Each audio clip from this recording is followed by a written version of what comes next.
President Zuma might announce some broad brush measures to get the public and the private sector to cooperate closely on infrastructure developments this Thursday in the State of the Nation address. Miyelani Maluleke, Barclays Africa. South Africa's central bank and the World Bank both expect South Africa's economy to grow less than 1% this year. That will be the lowest reading since 2010. Now, President Zuma is due to give a speech on Thursday. What is he likely to address and highlight in the State of the Nation speech? Yeah, so the State of the Nation address is usually very light in terms of economic policy content. But this one comes against a backdrop of unease about the December decision to remove the finance minister, and also increasing concerns of the threat of further credit ratings downgrade in South Africa. And I think that there is growing recognition within the government of the seriousness of the situation, as evidenced by recent efforts by the President Zuma and the Finance Minister Gordon to meet business leaders and to try craft a new way forward for South Africa. So we're fairly confident that on Thursday, President Zuma might announce some broad brush measures to get the public and private sector to cooperate more closely on infrastructure development, which has been one of the biggest constraints to growth for South Africa.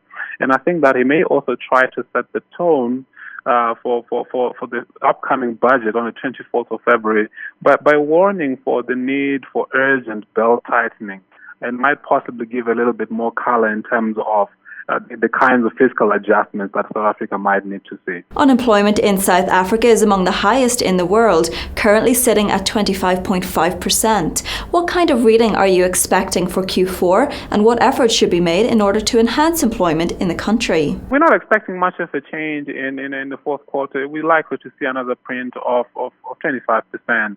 And the reality is that South Africa's unemployment problem has possibly been, I think, one of the biggest post-apartheid policy challenges. Because you remember that even at the time when commodity prices were rising fairly rapidly, the country did not make a meaningful dent to the unemployment rate.